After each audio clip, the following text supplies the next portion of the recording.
Welcome to the Hillbilly Homestead.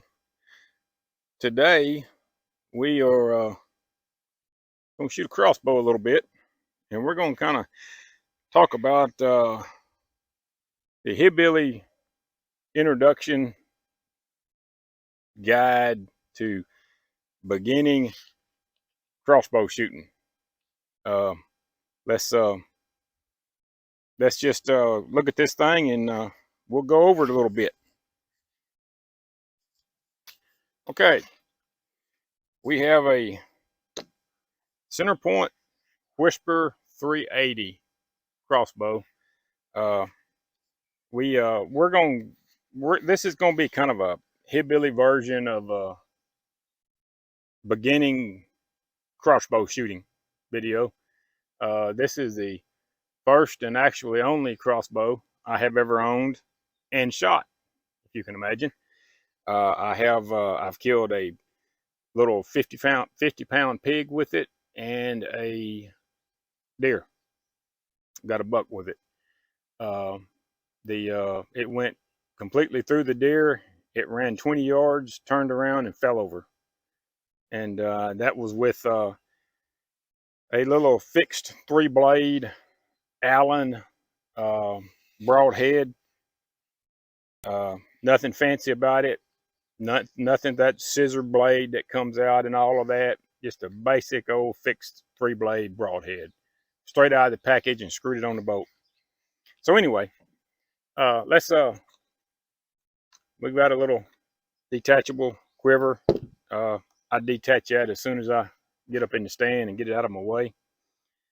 I hunt with, or I only shoot these pile driver carbon carbon express. They're uh, I think they are 450 grains with a 100 grain broadhead, so they're 350 plus the 100. Uh, Before I bought this bow, I read all the reviews on it that I could find, and a real common complaint was people were breaking limbs on them. And I talked with a bow guy at a bow shop, at an archery shop, and so he quizzed me about the the pull weight. I can't remember what it is on here. I want to say it's, well, I'm not even going to guess. I don't know how much it is, and how much what the bolts that came with it, how much they weighed, and uh, they were like 325, I believe, with a 100 grain uh, point on them. Uh, and I was looking at these pile driver Carbon Express, which were heavier, and this guy told me that that when this thing releases, something has to absorb a lot of this energy of this sudden release. And he says if the bolt is too light, apparently the same thing applies to a compound bow.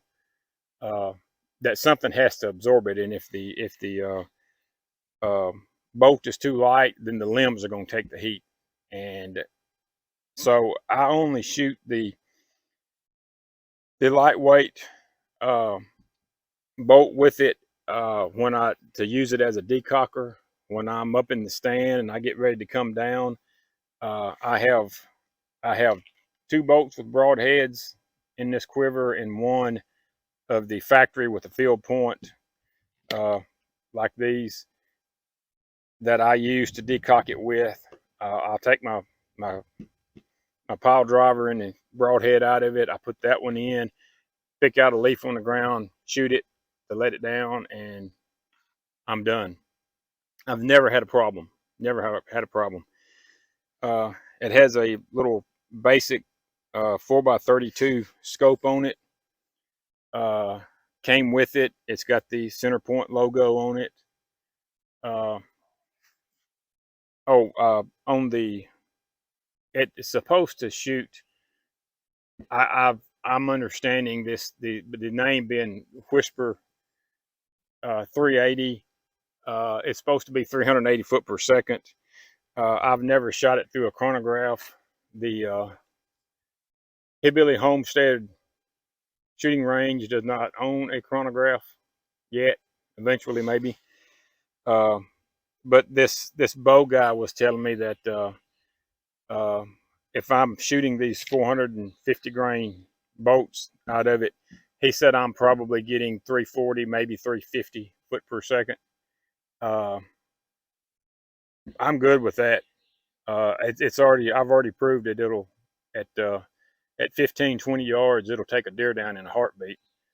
Uh, so anyway, uh, I'm assuming that all modern crossbows has a safety on it. Uh, when you pull it back and cock it, it pushes this little lever back to safety. Uh, it will not fire without a bolt in it. Uh, there's some kind of a mechanism in here that when that when that knock goes back in there, it releases this mechanism that'll allow the trigger to be pulled. Otherwise, if you pull it back and cock it, it won't fire unless you trip that little deal. Pretty cool feature. Uh, this particular crossbow is kind of heavy. It's some kind of a well, I want to say it's aluminum frame. I can't remember it. I know the whole thing is pretty heavy. Don't remember what it weighs. Of course, that weight goes a long ways to stability to help hold it. Uh, that shot a while ago was obviously freehand, offhand. At 20 yards, I hit pretty much the center of the bullseye. It would have hit a deer or a pig where you wanted it to go. So it's pretty accurate. So let's move over here and let's cock it and shoot it a few times, and we'll see how this works out.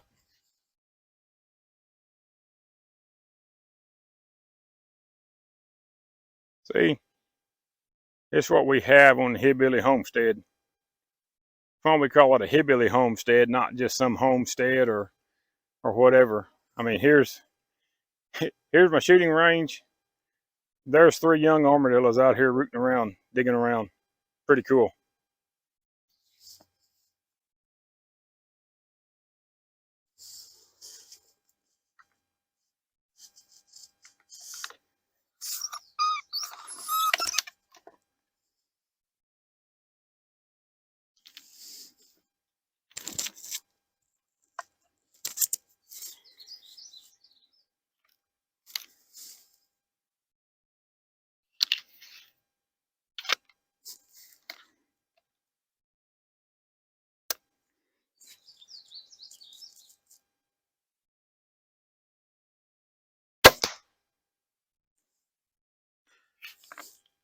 So I failed to mention uh,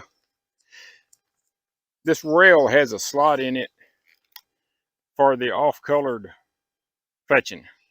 The off-colored fletching runs in that slot, and that allows the knock to line up with the the string and the release mechanism and all of that. Uh, Also, I failed to mention the and like I said, this is for people that's never shot a crossbow and think they might want to get into one. Uh, I would advise you to get one.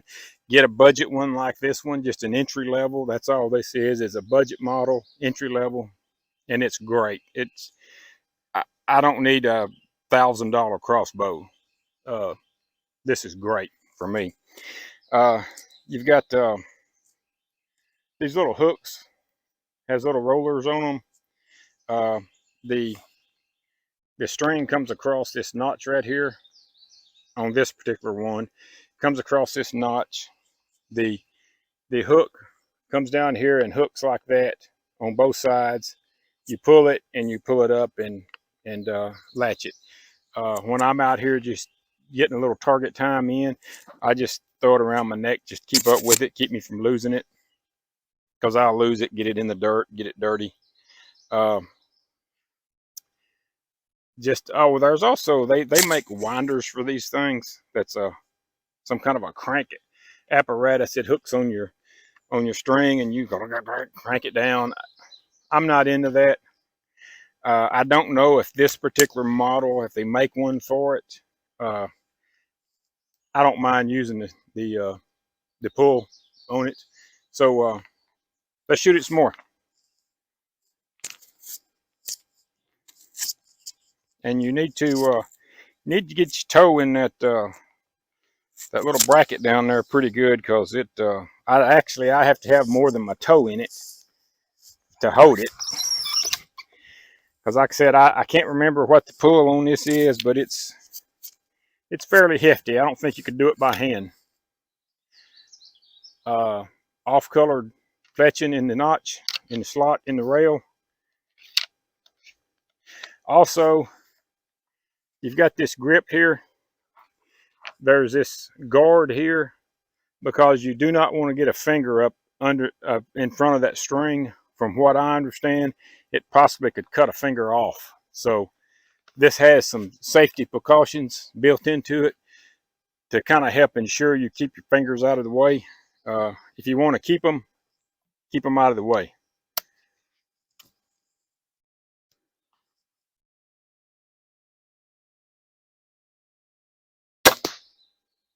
And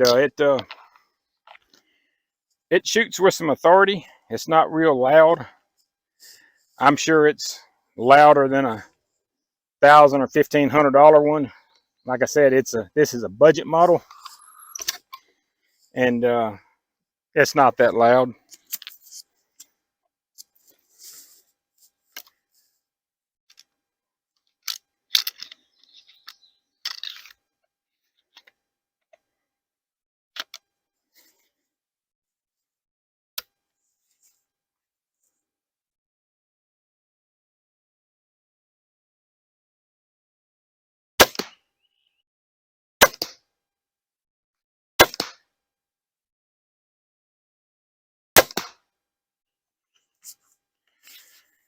Well, it's a lot of fun. Don't have to have hearing protection. It's a lot of fun to shoot. If you whether you have crossbows are allowed to deer hunt in your state or not, I would encourage you to get one anyway, just to shoot. It's a lot of fun. Uh, they've been legal to hunt with in Texas for I can't remember, 2012, 2010. I think it was in that neighborhood, and I just got this one about 3 years ago, and it's a lot of fun. Had it not been legal in Texas, I don't know that I would have bought one. Had I known how much fun they are to shoot, and the accuracy on them, I would have gotten one a long time ago. And but they're an awful lot of fun to shoot. It's kind of like shooting one of these high powered pellet guns, like a break barrel pellet gun. There are a tremendous blast to shoot. Just sit out here and shoot. I mean, it's not costing a thing to shoot it, and it's a tremendous amount of fun. And it's also something good to get the young people involved in. You know, the kids. It's just all around a lot of fun. I hope this video was helpful. It was aimed at being a kind of an introduction to crossbows with a hillbilly slant to it. I hope you enjoyed it. I hope you got something out of it if you're looking to pick one up. Anyway, if you I hope you enjoyed it, and please like, share, and subscribe. Thank you for watching.